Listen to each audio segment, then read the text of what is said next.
saying that I'm against reservations. I've been saying again and again and again, we're going to increase reservations beyond 50%. And I'm not against reservations. Lok Sabha चुनाव में 100 सीटें जीतकर नए नए champion बने विपक्ष के नेता राहुल गांधी ने अमेरिका में ये बयान क्या दिया, देश में एक नया बखेड़ा शुरू हो गया है।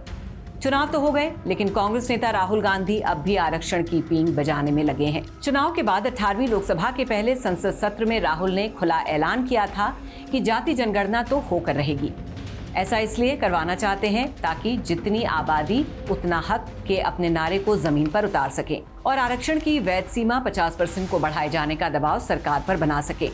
लेकिन अब जब राहुल गांधी अमेरिका में हैं, तो उन्होंने आरक्षण पर सवालों के जवाब में कुछ ऐसा कह दिया कि वो खुद सवालों के कटघरे में आ गए हैं और फंसे भी ऐसे हैं कि अब उन्हें खुद सफाई देनी पड़ रही है।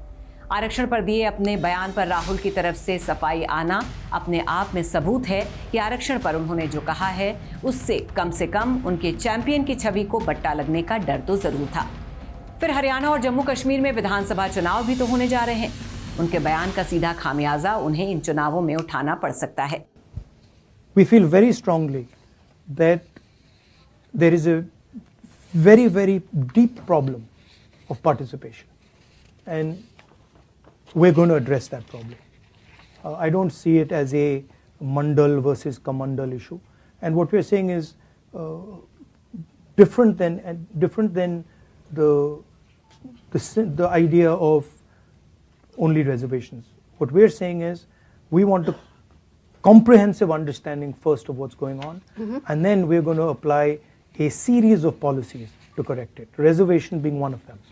Right. We've also said that we're going to, somebody misquoted me yesterday saying that I'm against reservations.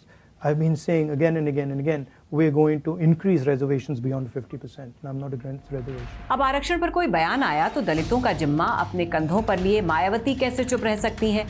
उन्होंने तुरंत कांग्रेस के युवराज पर बयान जारी किया और उनके बयान को नाटक नौटंकी जैसे शब्दों से जोड़ दिया। बसपा प्रमुख ने कहा, अब कांग्रेस के सर्वे सर्वा श्री राहुल गांधी के इस नाटक से भी सतर्क रहें, जिसमें उन्होंने विदेश में ये कहा है कि भारत जब बेहतर स्थिति में होगा तो हम SC, ST, OBC का आरक्षण खत्म कर देंगे। इससे साफ है कि कांग्रेस वर्षों से इनके आरक्षण को खत्म करने के षड्यंत्र में लगी है। आरक्षण के मुद्दे पर वार पलटवार तो आम बात है, लेकिन आपको थोड़ा पीछे लेकर चलते हैं और बताते हैं कि कैसे इस तरह के बयान राजनीतिक दलों के लिए गले की फांस बन जाते हैं। साल 2015 में बिहार विधानसभा चुनाव होने वाले थे। RSS प्रमुख मोहन भागवत ने संस्था के मुखपत्र द ऑर्गेनाइजर को एक इंटरव्यू दिया और कहा कि आरक्षण की समीक्षा होनी चाहिए। उन्होंने सुझाव दिया था कि हमें ये देखना चाहिए कि आरक्षण की वर्तमान व्यवस्था से जरूरतमंदों को कितना लाभ पहुंचा और कितने लोगों ने जरूरतमंद ना होते हुए भी इसका लाभ उठाया। साथ ही ये भी देखना जरूरी है कि संविधान निर्माताओं ने जिस मकसद के साथ आरक्षण की व्यवस्था की थी वो कितना पूरा हुआ है। उनके इस बयान का बिहार चुनाव पर इसका सीधा असर हुआ।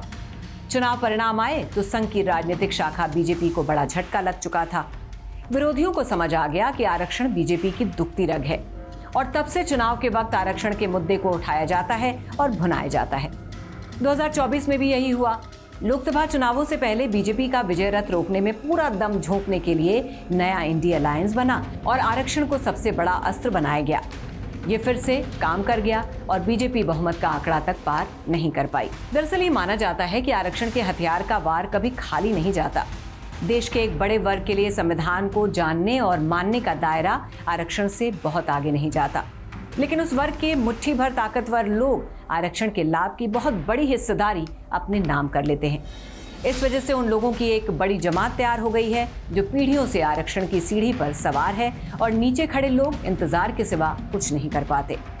आरक्षण से वंचित ऐसे वर्ग को न्याय दिलाने की जब भी बात होती है तो वो शक्तिशाली लोग यही ढिंढोरा पीटते हैं कि आरक्षण खत्म करने की साजिश हो रही है।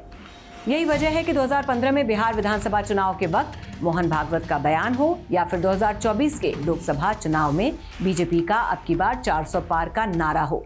आरक्षण की मलाई खाने वालों के प्रतिनिधियों ने यही व्याख्या की कि आरक्षण खत्म किया जा रहा है या सरकार 400 सीटें इसलिए हासिल करना चाहती है ताकि वो आरक्षण को खत्म कर सके।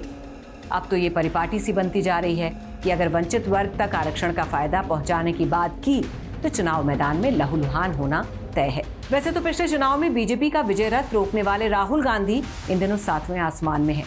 गजब का कॉन्फिडेंस भी आजकल उनकी बॉडी लैंग्वेज में देखने को मिल रहा है। लेकिन आरक्षण पर बयान रूपी तलवार उनके म्यान से निकलते ही वो समझ गए हैं कि अगर ये बड़ा मुद्दा बन गया तो उनकी पार्टी का क्या होगा। लिहाजा राहुल ने तुरंत अपने ही बयान पर यू टर्न लेते हुए कहा कि उनके बयान को तोड़ मरोड़ कर पेश किया गया है। आरक्षण पर दिए बयान पर सफाई देते हुए उन्होंने कहा कि मैं तो आरक्षण का दायरा 50% से ज्यादा करवाना चाहता हूं।